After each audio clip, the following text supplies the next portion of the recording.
Sylvie of the multiple award-winning The Queen Sylvie Show.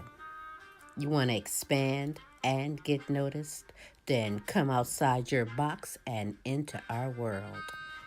Internet advertising has a real impact on global awareness and even sales, so let's make an impact together. Offering for a limited time advertising and sponsorship packages that excel your purpose. So contact Queen Sylvie or Smooth Tim for the exciting opportunities that awaits. Yeah. The Frida's Cleaning Service is a small family-owned business established in 2003. With over 17 years of professional, high-quality, and greatly satisfied service, the Frida's Cleaning Service will get the job done. Specializing in sanitizing your home, business, post-construction, and commercial cleaning, no job's too big or small. See for yourself and give us a call, 567-249-9172. La Frida's Cleaning Service. Our reputation is always spotless. It used to be hard for this family to run and play in their yard. That big pooch left its business all over. Dad would spend his time cleaning up puppy messes.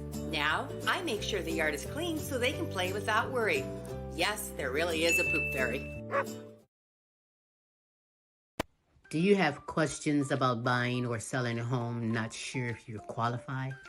Your local real estate agent, Antoinette Ware, is here for you. Do you live out of town, moving out of town, or looking for investment property? Well, let's work together and make it happen. Antoinette Ware can be reached at 419-917-6258. The name you know, celebrating over 20 years, serving Toledo and surrounding areas.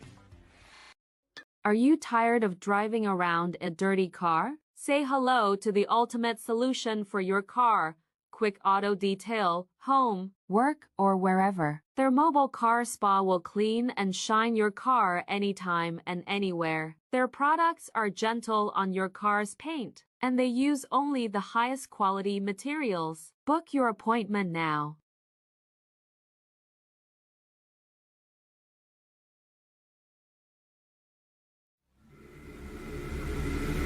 Ladies and gentlemen, may I have your attention, please? It's time for the final countdown. The show starts in 10, 9, 8, 7, 6, 5, 4, 3, 2, 1. Let's rock.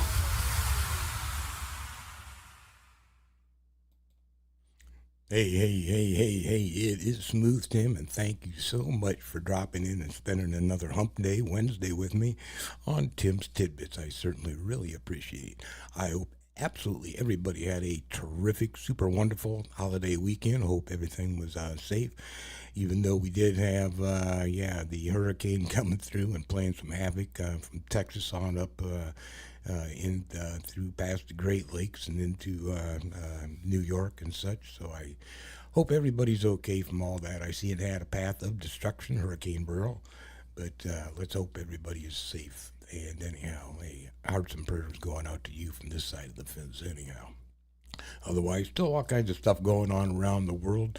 Like to shout out some analytics from last week from the listeners who tuned in out of Australia, France, Ireland, Africa, Poland, Mexico, Germany, Canada, the United Kingdom, and the United States. Thank you so much for tuning on and really appreciate that.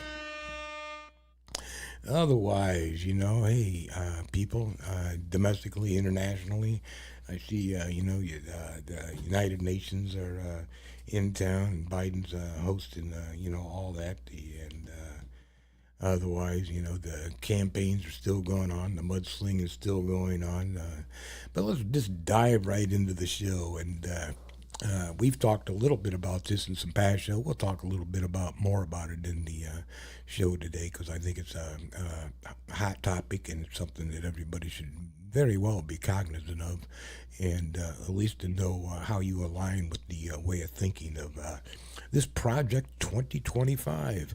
And it seems that Trump is trying to distance himself from, the Project 2025 because they are really extreme in some of their viewpoints, and Trump doesn't want to lose any voters, so he's not exactly playing them off. But if you really listen to this piece I'm going to play for you, unfortunately, there's a lot of MAGA people that's involved in this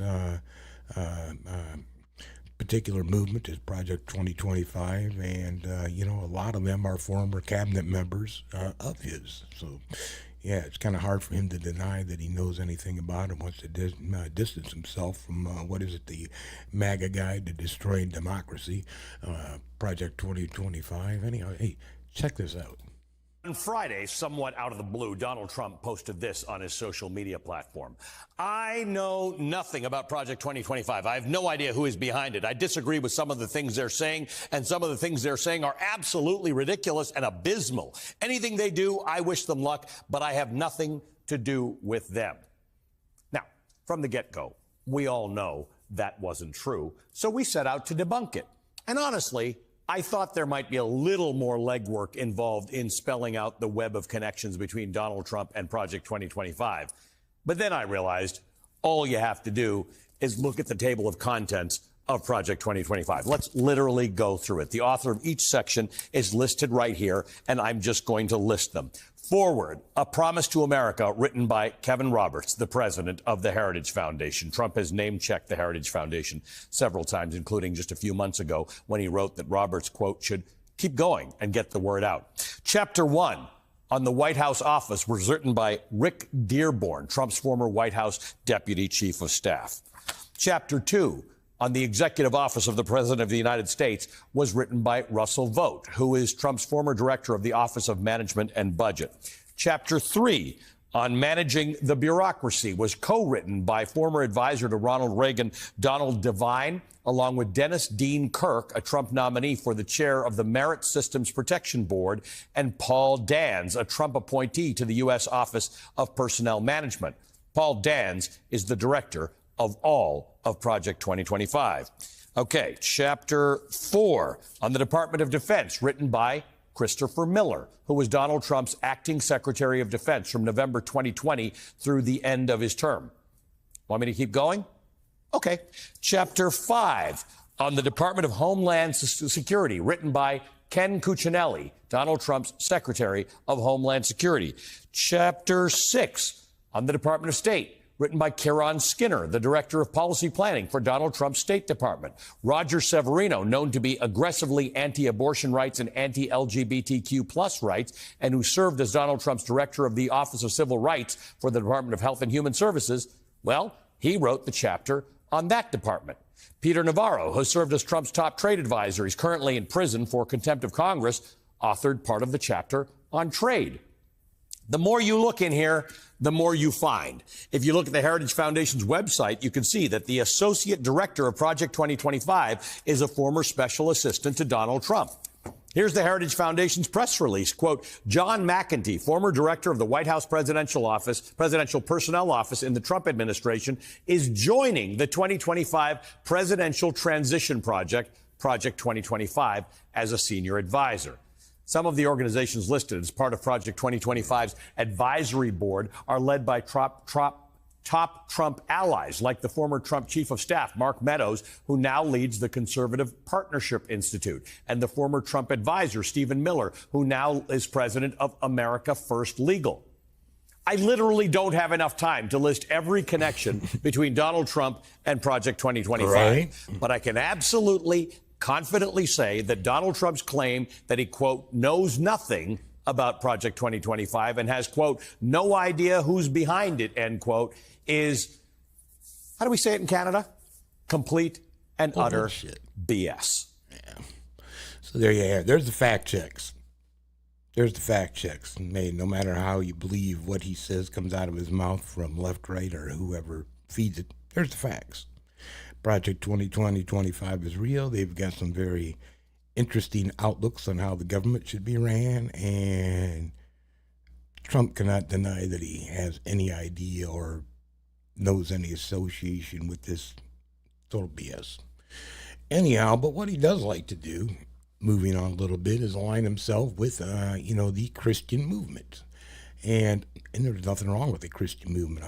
Everybody should have a strong belief.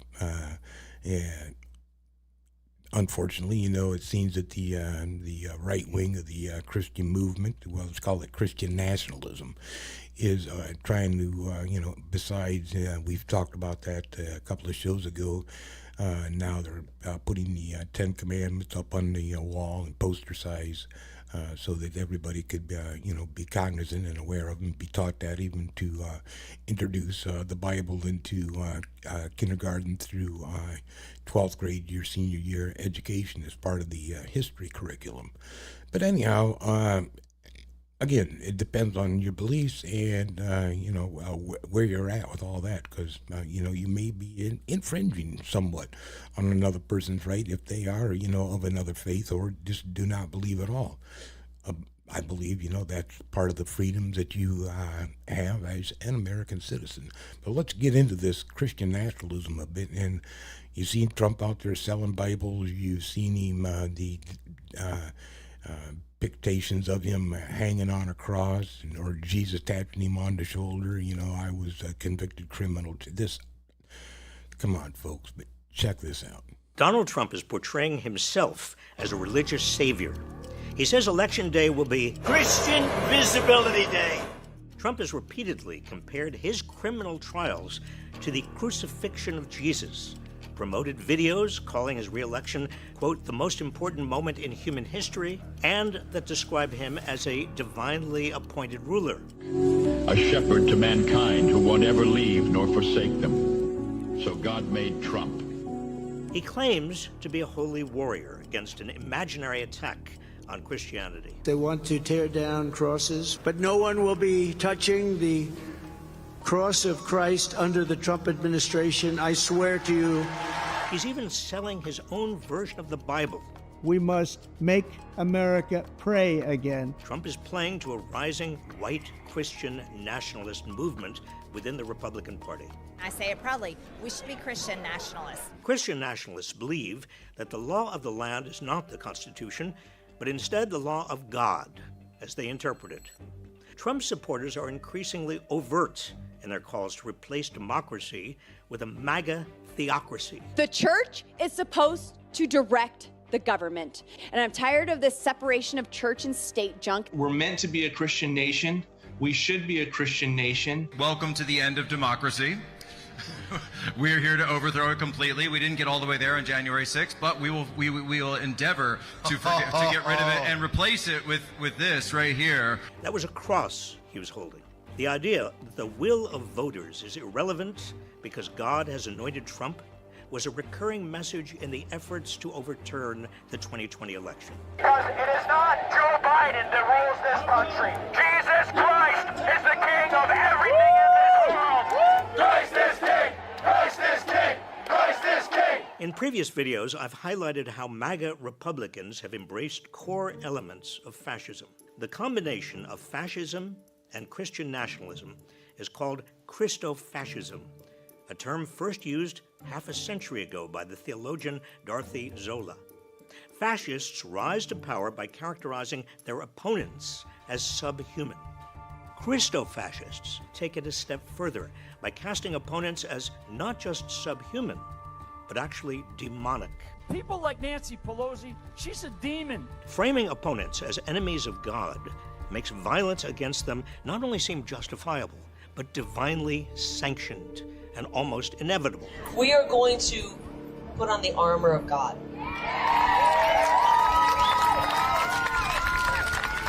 And maybe strap on a Glock on the side of us just in case. When we take power, they need to be given the death penalty. And these people that are suppressing the name Christ and suppressing Christianity, they must be absolutely annihilated when we take power. Christo-fascists want to strip away a wide range of rights Americans take for granted. Former Trump staffers involved in developing plans for a second Trump term have called for imposing biblical tests on immigration, overturning marriage equality, and restricting contraception. And MAGA-aligned judges are already setting their dogma ahead of the Constitution. In his concurring opinion on the case that declared frozen embryos are people, Alabama Supreme Court Chief Justice Tom Parker cited God more than 40 times and quoted the book of Genesis and other religious texts. Nothing could be more un-American than the Christian nationalist vision. So many of America's founders came here as refugees seeking religious freedom. The framers of the Constitution were adamant that religion had no role in our government. The words God, Jesus, and Christ don't appear anywhere in the Constitution.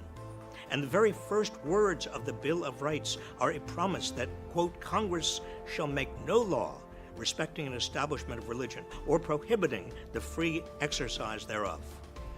Christo-fascism, or any religion-based form of government, is a rejection of everything America has aspired to be. A secular, multiracial society whose inhabitants have come from everywhere, bound together by a faith in equal opportunity, democracy, and the rule of law. Beware. Indeed. Keep your eye on it. As I said, there's nothing wrong with Christianity. However, it's the way that you handle that. Anyhow, people, keep your eye on that one.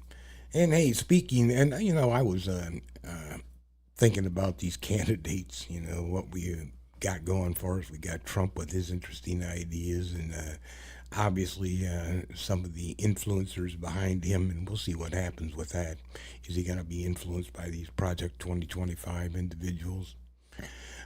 You know, if they're in his cabinet and they're in his ear, in his neck, so to speak, we'll see. But I look for, you know, what is, you know, like Joe's agenda, and I haven't seen, you know, what Joe's agenda really is, besides like taking a nap on stage, which is sad to say. But in any regards, you know, you would think that these guys would actually be laying out an agenda. They're so busy talking, you know. Joe is developing Alzheimer's or dementia or whatever the case is, and he's had a doctor coming in and out of the White House. Well, no shit. You know, yeah. This guy was obviously a neurologist, is what they came out and said. But yeah, you're going to have a doctor coming in and out and checking on the health of the president. I mean, yeah, he's got a medical team probably at his disposal 24/7, 365. But in my imagine, so did Don. But in any regards, you know, this back and forth, you know, both of them, you know, really need to get on topic. Both of them really need to get to the core of the problem that wants to address the U.S. people, you know, the citizens of the United States, something they care about. Besides, you know, what these two clowns care about. In fact, you know, check it out, because what's important to them, I guess, who plays a better game of golf. And in the debate, Sleepy Joe also declared that he wanted to test his skills and stamina against mine on the golf course. Can you believe this? Did you ever see him swing? He's like this.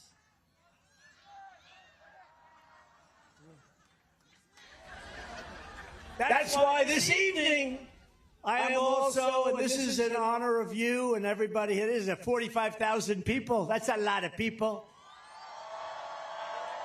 I'm also officially challenging Crooked Joe to an 18-hole golf match right here.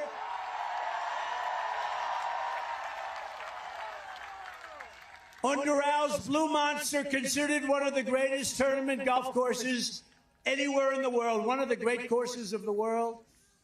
It will be among the most watched sporting events in history, maybe bigger than the Ryder Cup or even the Masters. And I will even give Joe Biden 10 strokes aside. 10 strokes, that's a lot.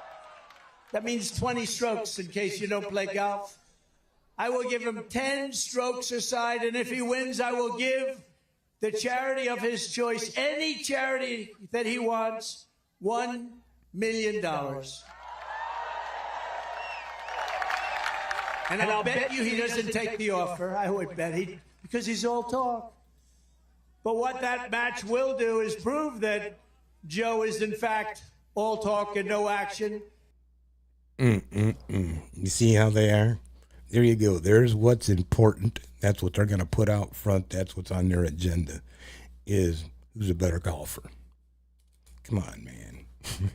You got to be kidding me. And talk about embellishing something. What did he say? 45,000 people at that rally. There may have been 4,500, but there was no way there was 45,000 people. Come on, man. This guy embellishes everything. It's just ridiculous what we have to put up with. And, and I think some of the Democrats actually now are saying, what do we have to put up with? And that's as far as, and Joe does seem to, have some cognitive issues occasionally. Is he, just because of his age, going through some mental decline? Does he actually have some affliction? We don't know, and they're only going to tell us what they want us to know. So there it is. But, amid some Democratic senators and House members' voices, that maybe Joe, you should step down so that we can, put another candidate forward that may have a better chance of beating Donald coming up in November. But we'll see how that all plays out here in the next week or so. I believe it'll probably pop up. And check this out right here. World leaders descending on Washington as the NATO conference gets underway in the shadow of Capitol Hill and of questions over President Biden's political future. Mr. Prime Minister, do you have any concerns about Biden's age or mental acuity?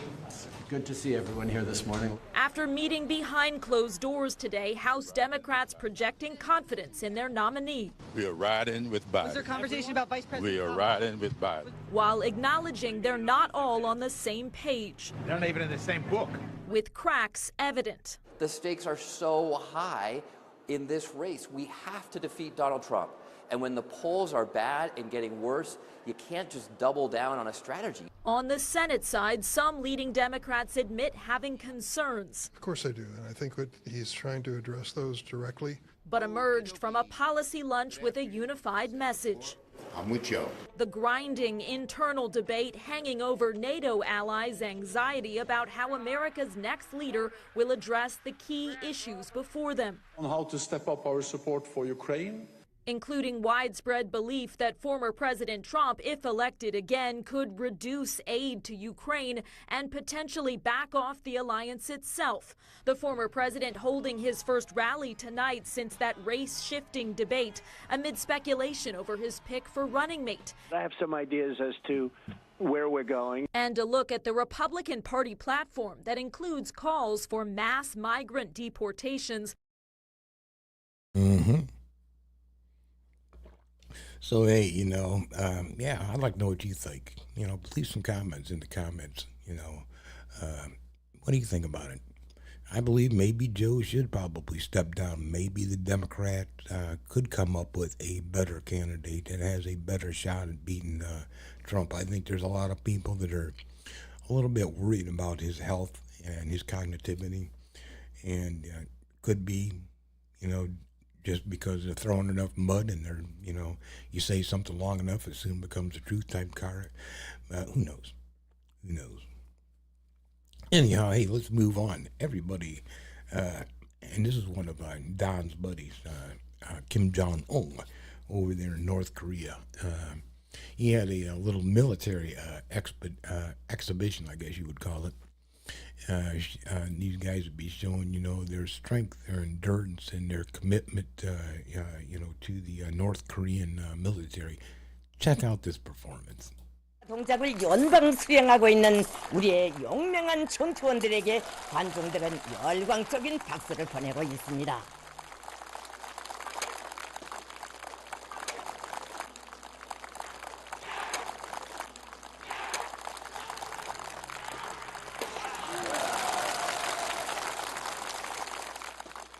원수들이 이 땅에 덤벼든다면 조국의 평온을 지켜 한몸 그대로 무쇠 주먹이 되고 번개 같은 비수가 될 굳은 결의가 가슴마다에 빗겨 있습니다.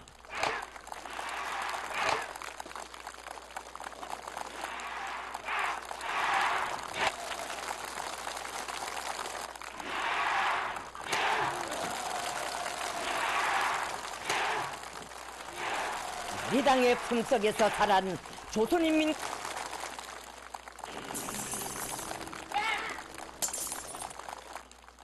우리 전투원들은 경애하는 최고 사령관 동지께서 안겨주신 담력과 배짱, 천하무적의 억센 힘과 용맹을 더 억세게 벼려갈 불같은 결의에 충만되어 있습니다. Oh yeah, yeah. Haven't seen that since sideshows and stuff. Guys doing that, you know, breaking stuff, laying on glass and having stuff broke on them. Yeah. Anyhow, hey, no, I thought that was crazy. They're just going crazy over that. Kim Jong-un, he likes that little exhibition. That was entertaining, wasn't it? Anyhow, hey, let's move back to the U.S. And I think about 3-4 months ago, I did a little segment called Priced Out of Paradise, and it had to do with the local Hawaiian people who have lived in Hawaii, born and raised in Hawaii, getting priced out because they cannot afford home prices and or to maintain paying taxes and everything else on some of the properties that they own. And you have major money buying up the island. But anyhow, that's not the only place. If anybody's familiar with over around Yellowstone National Park, close, there's Grand Tetons over there, Grand Teton National Park, rather, is Jackson Hole, Wyoming. Jackson Hole is just like a ski capital during the winter. It's just a very beautiful place. If you've ever been there, you could travel through it, but it doesn't look like you're ever going to be able to afford to live there.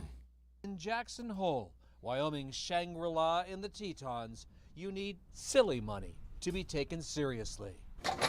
You're making a great wage anywhere else in the country, but here you're poverty-stricken. John Smaley's a construction supervisor in Jackson. Like so many workers here, he can only afford to live on the other side of these mountains, priced out of Jackson Hole's new Gilded Age. Vacationing one-percenters competing for a second home or a fourth. The billionaires are buying out the millionaires. It sounds crazy. It does. The workforce feels like they're secondary to the upper class. We have to work our tails off to be able to make it. For most people here, real estate prices are wildly unaffordable. This county's median income is $108,000 a year, but the average listing price of a single-family home is more than $7 million. A lot of these stores, your average working person, this is not for us. Jessica Sell Chambers walked us through downtown Jackson's Old West charm and sticker shock. It's changed as far as the level of service, the cost of goods. And continues to change. Yeah, little by little. She's a town council member here and a mayoral candidate. This is beyond gentrification. This is super gentrification. You can make $200,000, $300,000 a year, yeah, and not afford to live here. Correct. It's those who have more money than they even know what to do with. And then we have the rest of us. Driving home the inequality, John Smaley's hour-long commute over this mountain pass to his house in Driggs, Idaho. Last month, that pass collapsed, 80 feet of it gone. A landslide impassable for 3 weeks, further separating the two worlds. You're on the TV. Another family feeling it in Driggs, Pete and Sarah Wilson and their daughter, Harper. Sarah's a media creative director. Pete's a firefighter paramedic in Jackson, their hometown. You feel excluded from the place you grew up in? 100%. Yeah. I'm the help, even though I'm a firefighter paramedic. Once we're done doing the job, we're expected to kick rocks, get lost. If you're looking at the American dream or whatever, if you work hard enough, you can have what you want, but you can't. It's not just gone for now, it's gone forever. It's gone forever. Sell Chambers' Jackson home has exploded in value, but the property taxes may drive her family out. It causes tension, it causes stress, and it hurts our community. when we don't have the people that are working here, living here. The mountain pass has reopened. The divide stays in place. There it is. You know, it's happening all over too. You know, and there's a great divide between wealth in this country. And I think even between the middle class and the upper middle class, the UMC. Yeah, there's becoming quite a division. And for more than one reason, people are not happy. And speaking of problems and not being happy, and this is another thing we should keep our eye on, and is once you hit retirement age, what are you going to do? Are you investing in an IRA or Roth? You know, are you strictly depending upon a retirement from your company through some type of an investment program? Or are you relying on Social Security to be there for you when you retire? Unfortunately, it doesn't look like Social Security might not be there unless they get a handle on how to fix it. Check us out. In your Money Watch today, a new report finds Social Security and Medicare benefits will need to be cut in 2035. That's actually 1 year later than previously forecast. According to the trustees' annual report for those programs, there will only be enough money from payroll tax revenue and other income sources to cover about 83% of the benefits owed. In 2023, around 67 million Americans received Social Security benefits. Both President Joe Biden and former President Donald Trump have promised to protect Social Security and Medicare.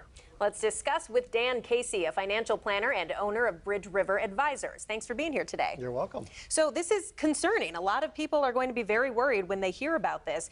Let's start with current retirees who are already relying on Social Security income. What does this mean for them? Yeah, so probably, I guess if anything, if I were to guess, if you're currently on it, probably less likely to be drastically affected. And maybe it's going to be for, you know, if you're 5 years from retirement or 10 years from retirement, you're going to see some cuts.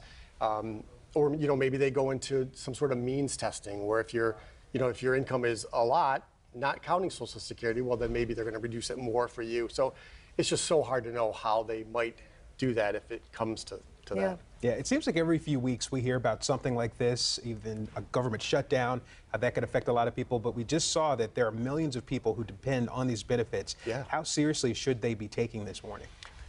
Very, I guess, is the answer. So most people count on this type of guaranteed income that lasts. It doesn't matter how long you live. So it's really important. A lot of my clients, it's usually about, you know, half to 2/3 of the income that they think they want in retirement. So it's a big chunk.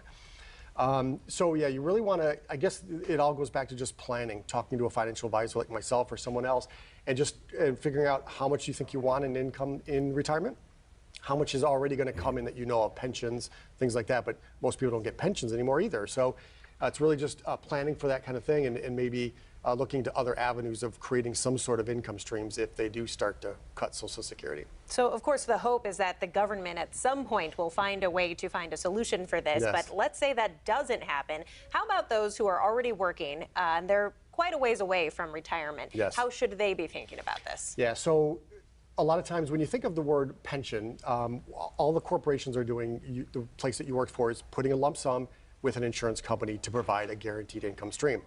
So you can do the same thing.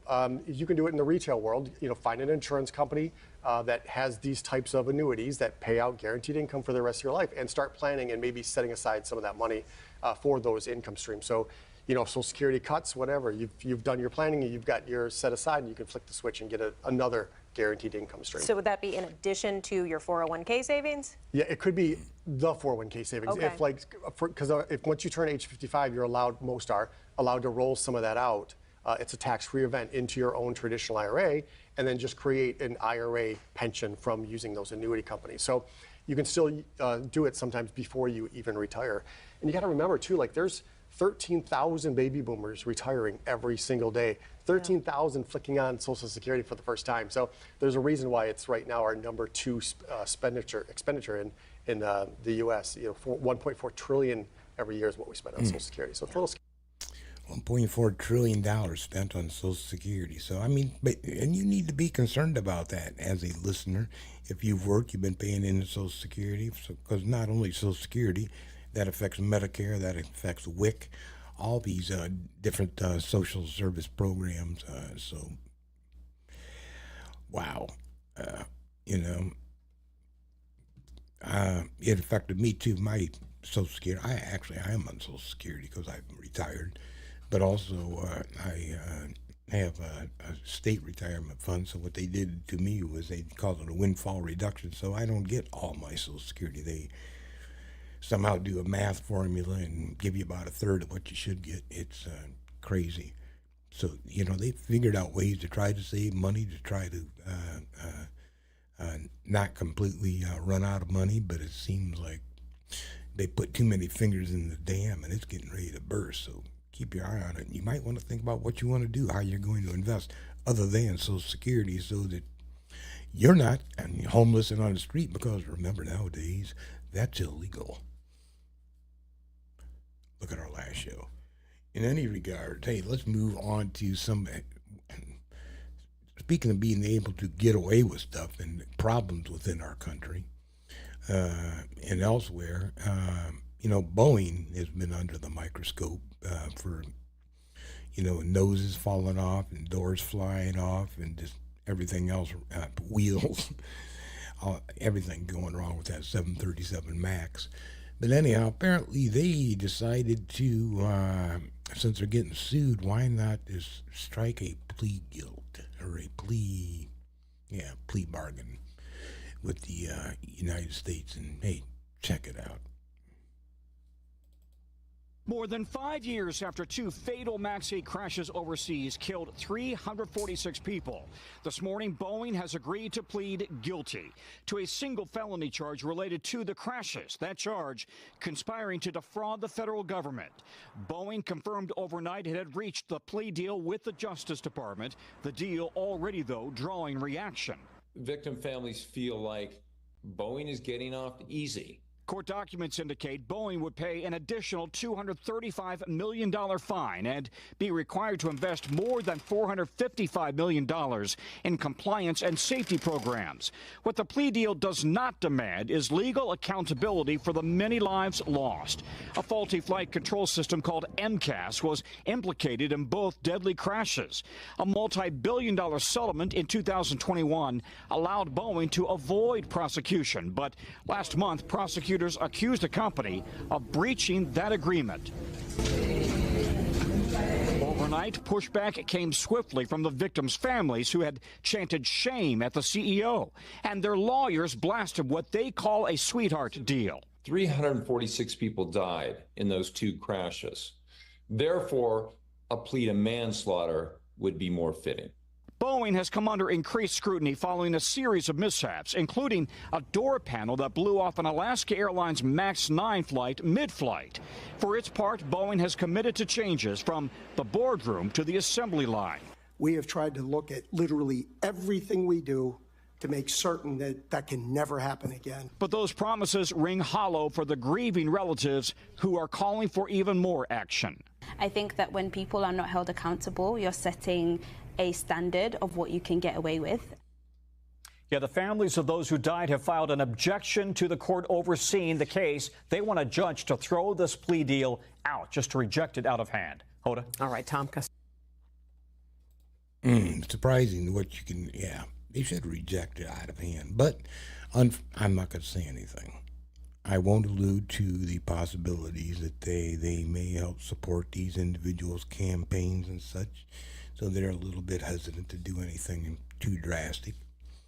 I won't say that, but one never knows. Just go ahead and look it up on the web. We might be surprised. Could possibly be.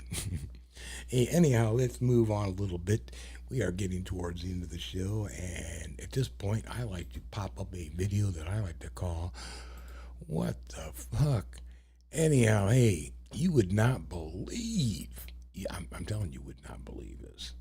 That over in Africa, everybody always thinks that the lion is king, right? The lion's king of the jungle. But I guess when he gets out of the jungle, circumstances change. I think they're going to come over and say hi.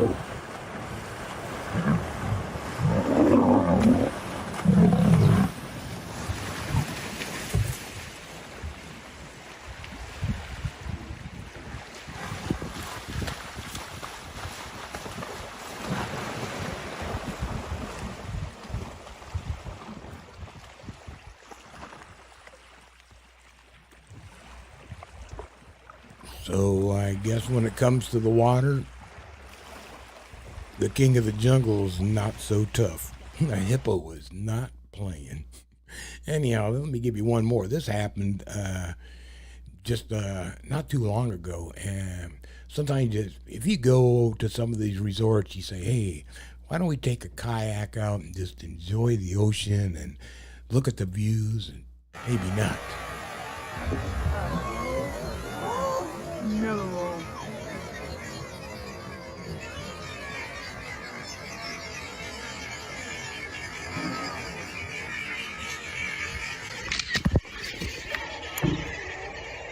Oh my. Watch it again. Watch it one more time. Check out the yellow canoe on the left.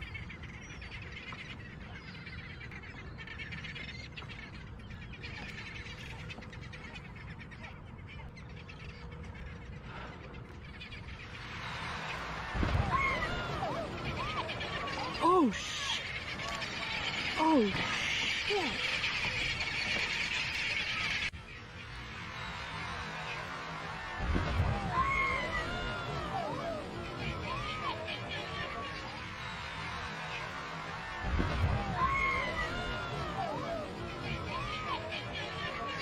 Oh shit. Oh shit.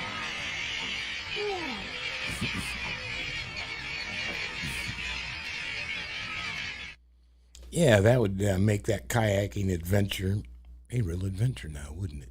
That made me think, yeah, I am never going to take a kayak out on the ocean. That convinced me that would be not such a good idea. That was insane.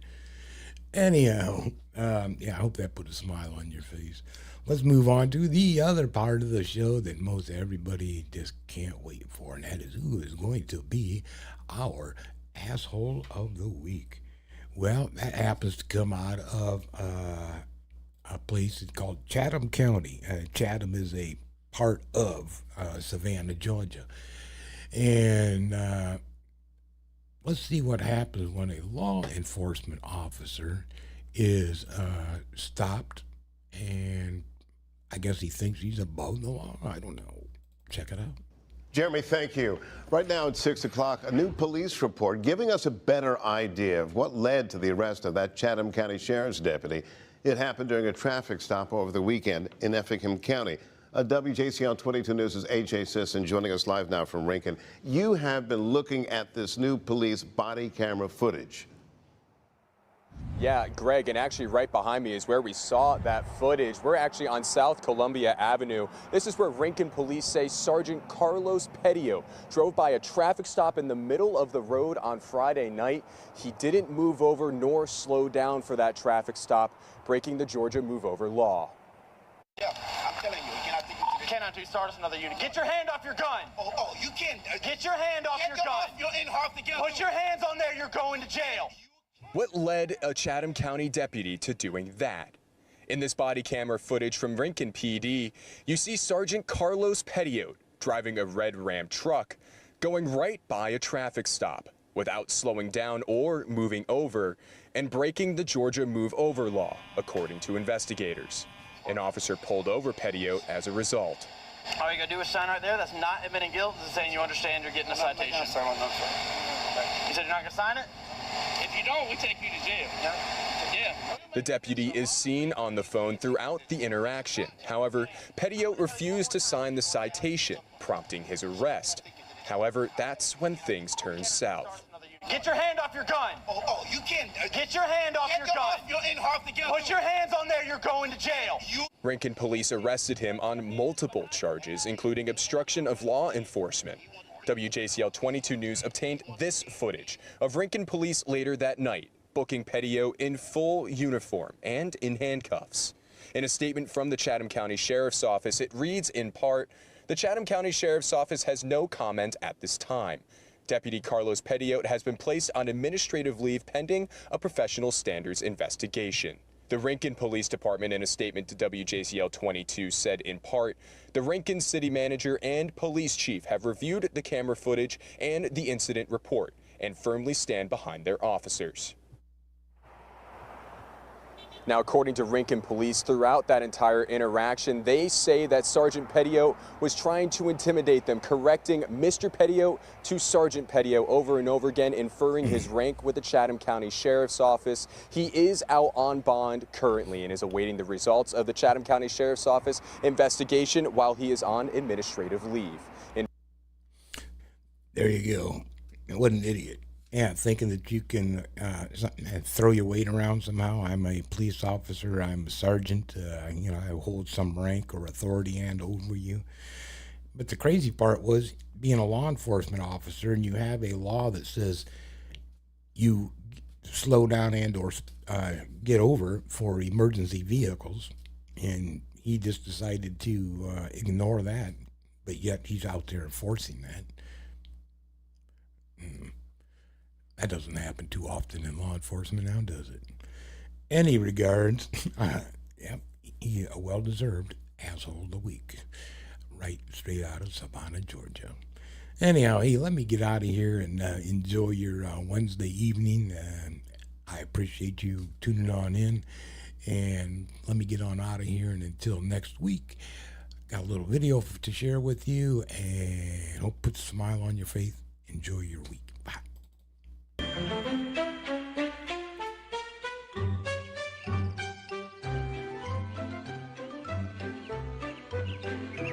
School's out for the day, and some of the gang is headed off to old Mr. Johnson's vacant lot to throw the ball around. Not today, fellas, Billy tells them. I've got a homework assignment. Good job, Billy. With career day coming up, Billy's head is spinning with possibilities. What kind of man will he become? Now, more than ever, Billy's determined to do a good job. Dad's home. Billy's dad is a fudge packer. Father needs to relax after a long and draining day. Mother tries her best to help him loosen up.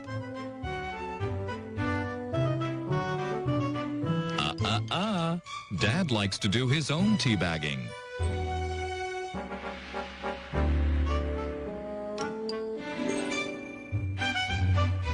What's that?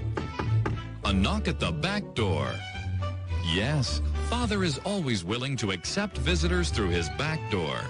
But Mother has to remind him his work is done for the day. She'll take this one. Oh, thank you, says Mother. Mother's saving up green stamps to get Sister some jewelry for her birthday. Boy, will Sister be surprised. Why, she's asked just about every boy in town to give her a pearl necklace. No matter how long and hard a day Dad's had fudge packing, he's never too tired to toss the salad. It wasn't until I was a few years older that I knew fudge packing was right for me. Gee, Dad, I guess I never really knew what you did at work. He comes early 5 days a week to the Creamy Pleasures Candy Factory, where, as a head supervisor, Father has several men under him and likes to stay on top of things. He knows there will be less friction if his men work together as a well-oiled machine. Father is a courteous boss. He knows Mr. Stevens appreciates the gesture of having his stool pushed in. But he also understands that it's important to maintain his position, and he must be a little rigid. Yes, Father keeps a tight grip on things, and in the end is satisfied each and every day. And so, young Billy, that is my day. Gee, Dad, do you think fudge packing is for me? Too soon to tell, Billy. Too soon to tell.